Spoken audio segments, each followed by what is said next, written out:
Welcome to Big D's Daily. This building is a government-owned place that you get rations of food. That's the only way I can word it. Every Cuban family is given a book, and they have products inside that they're allowed to collect monthly. So let's have a little look. We've got a list of products here, and it's got 4 weeks for every week of the month. As you'll see though, only on the second week of the month can you actually see when they receive these products. And that's because, again, there's just major shortages on anything. And this is from the government.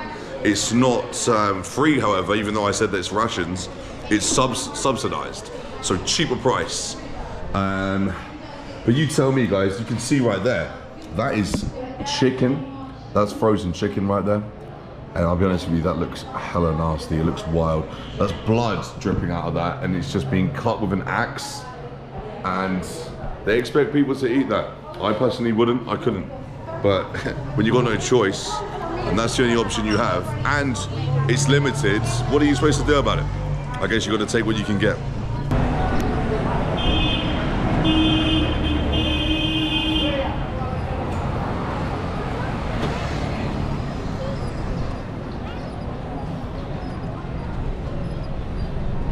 Ladies and gentlemen, this is the realization and the true effects of communism upon people. I've just been speaking to this lovely lady here. Hi, hola. And this essentially is the side for government-owned medicine, and this is a private side. With government-owned, I mean it's subsidized. It's slightly cheaper. This side being more expensive is private. But this is everything they have in this pharmacy. There's nothing else here. Most of it's nonsense. They don't have paracetamol, they don't have ibuprofen. I'm gonna go, ciao.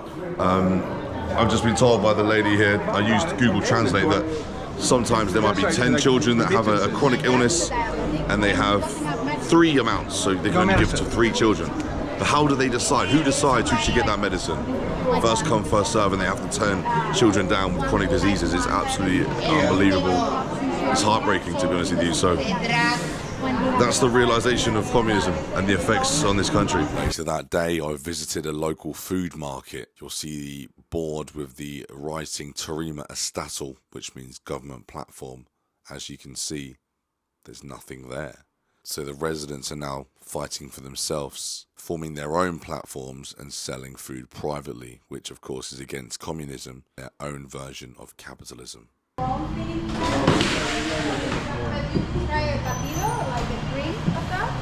No, we just Taking active risks. Street food in Cuba. Listen, I'm hungry. Sometimes you gotta do what you gotta do, guys. Thank you, man. One. Thank you. Let's go.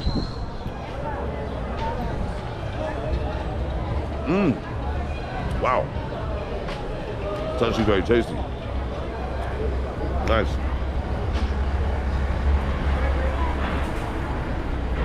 If I get sick, I'm coming back for him. All it takes is one night trip down Boulevard St. Raphael Street to really find out what Havana's all about. You'll see the street sellers, the vendors, the drug sellers, the prostitutes. Everything's available. If you look quickly to the left, you'll see the road that the locals call Drug Alley, where if drugs are your bag, you'll be offered crack, heroin, weed, the list's endless, and trust me, I went down there. Couldn't film it, of course. Prostitution is absolutely rife in Havana, so if you're a passport bro looking for some sex, you'll find it. But make sure you're careful, because you can bring back your girlfriend an unwanted present. HIV and AIDS are on the rise as well. And if females don't take your fancy, don't worry. There's a lot of other backdoor options that will be on offer. I thought this guy was being kind, but he asked me if I wanted company for the night. Not today. It's all good. Thank you, bro. No thanks, buddy. Where are you going? La madrina. La madrina.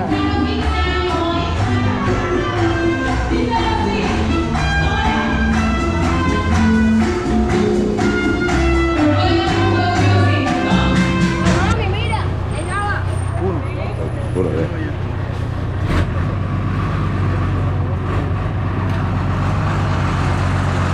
Thank you. Gracias, señor. I didn't get sick, so I went back for some more. Could be the tastiest thing I've had since I've been in Cuba, to be honest with you. Looks very unconventional, but it tastes great. US.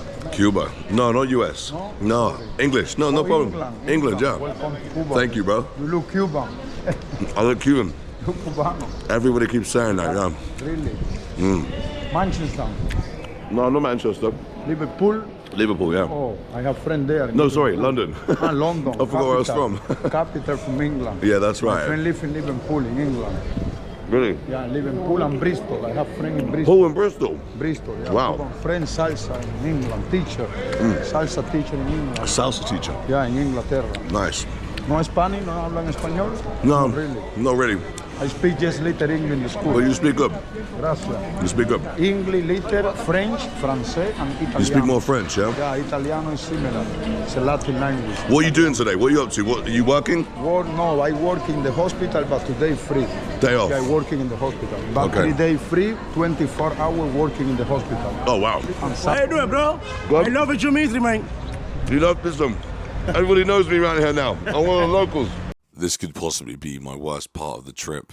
I was eating lunch at the Hotel Inglaterra, and this lady at the open window with one arm and one deformed arm was just standing there looking intensely at us, wanting nothing but food. Hands extended, eagle-eyed, desperate for food. I couldn't enjoy myself. Of course, I handed over the plate and left.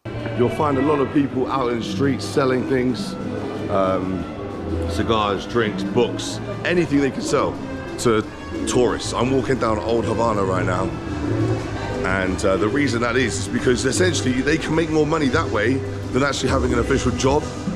There's a set payment that they can get from their jobs. It's between like 4,000 and 5,000 pesos a month. It's so loud here. So loud. So, putting into perspective that one slice of pizza is 400 pesos. What, you can only buy 10 of those a month in your monthly salary? It makes no sense, right? So, they do other things, exchanging money, which is highly illegal. If you get caught doing that, you could be arrested and put into prison. I've, of course, been doing it that way because you get a much better exchange rate. The official exchange rate is 25 pesos to the $1. If you get an exchange in a hotel, they'll give you 120, which is a massive improvement. If you get it in the streets, however, you can get as high as 350. So much better. Some tourists, though, they might be a bit afraid. Don't be afraid, because everyone's doing it. It's, you know, getting caught is a low chance of getting caught. But if you do, don't blame me. I've been doing it, so it's safe. Anyway, I'm going to carry on with my walking tour of Old Havana and see what else we can get up to today. Nice to meet you. Wow. I thought, you know what, I'm going to turn back. I swear that tree just moved. There's a man in there in a suit. Wild. Viva la Cuba. You see different things here every day. I'm not shocked anymore. I was walking through the street and I saw two dogs approach, and I thought, okay, they look fine. Leave them alone. They started fighting. And I'll be honest with you, I don't want to get bit by any dog, especially not a dog out here. I don't want to catch anything. I've not got travel insurance. I've decided to change apartment. I was staying on Boulevard Street, San Rafael in Havana, central city center. But I'll be honest with you, it got a bit too much, guys, honestly. You have to really be mentally prepared for the begging and the poverty, the hustle and bustle. I needed a good night's sleep as well, I'll be honest. Literally, these guys don't go to sleep. So I was getting woken up 3 times in the night, and the music would finish at 6 a.m. It was a bit too much for me. I couldn't cope with it. So I thought I'd go a little bit further out towards the seafront, get a nicer apartment, so I can get a bit of sleep. When you come to Cuba, you have to be really prepared. And it's not like any country I've ever been to. I've never had a situation where I felt myself in a shortage of money. You have to be prepared. Everything's paid for cash. They don't really have card facilities. So if you don't have cash, you're not gonna get anything. Even if you've got money in your account, you're not gonna get anything. Unless you can find some dodgy merchants that can send you a payment link. I was able to find one and I secured some money. As soon as I was walking out of my casa, they call it the apartment, within a minute, literally, people were approaching me. They know I'm a tourist. I've got the camera, that doesn't help. But they can tell from your appearance, they know you're a tourist, so they're all over you. At the end of the day, you can't blame them, man. You know, it's a real struggle here. There's a lot of problems in Cuba. There was people, within a space of 5 minutes, I saw 6 people going in the bins. It's really, really sad to see. I saw a guy who had no shoes. He was wearing plastic bags on his feet. That was heartbreaking. So, you have to be mentally prepared for this. I've been to other countries with poverty, but it's real massive contrast. You've got some areas that are beautiful, obviously tourist centralized, and then round the corner essentially you've got areas that are for the locals, which doesn't have anything. You know, you go into shops, they don't have things in the stores, they don't have products, they don't have food most of the time. You go to a restaurant even, today we don't have pasta, today we don't have chicken. So these are things you need to be prepared for. With all of this being said, Cuba is probably the best country I've been to because it's just so beautiful. You know, I feel so sorry for the people. The government, they've got it all wrong. They're investing money into areas that didn't need investment. There's loads of hotels up and down on the waterfront, has no one in them. They're like ghost hotels. They're like quarter fort max. And I keep asking the people, why is your government doing this?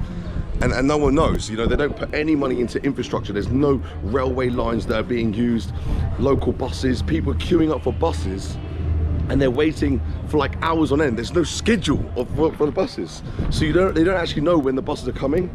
So I go to the bus stop, there was about 20 people there and they don't know when the bus is. It's essentially, have you seen a bus today? No, well, we might get one today, later. So it's wild. But you know, if you haven't come to Cuba, I would advise that to go there, but you have to be mentally prepared for it. It's an experience that has to be experienced, and I've done it so you don't have to. Or if you want to, I've done it in preparation for you to. That wraps up another travel, guys, and what an eye-opening experience that was. Honestly, it's like nothing I've experienced so far. This is the most eye-opening country I've ever been to. It's not like any country I've ever visited. My main takeaway about this country, though, I would say, is that communism is a failed ideology. I believe so anyway. You know, how can you have a people that don't have things, the shortages, no food, no public services, no help? But I will say the people of Cuba are so nice. They don't know any different. So I've got the nicety of going home now. I'm going back to England where I can get any food I like. These guys are used to not having anything. So I felt really bad, but it was so eye-opening. It's still probably the best country I've visited though. It's tropical, a lovely temperature, the site is so visually stunning. The old Cuban cars, it's been amazing. I'm gonna leave it on this note though, guys. Viva la Cuba. Catch you on the next episode of Big D's Daily.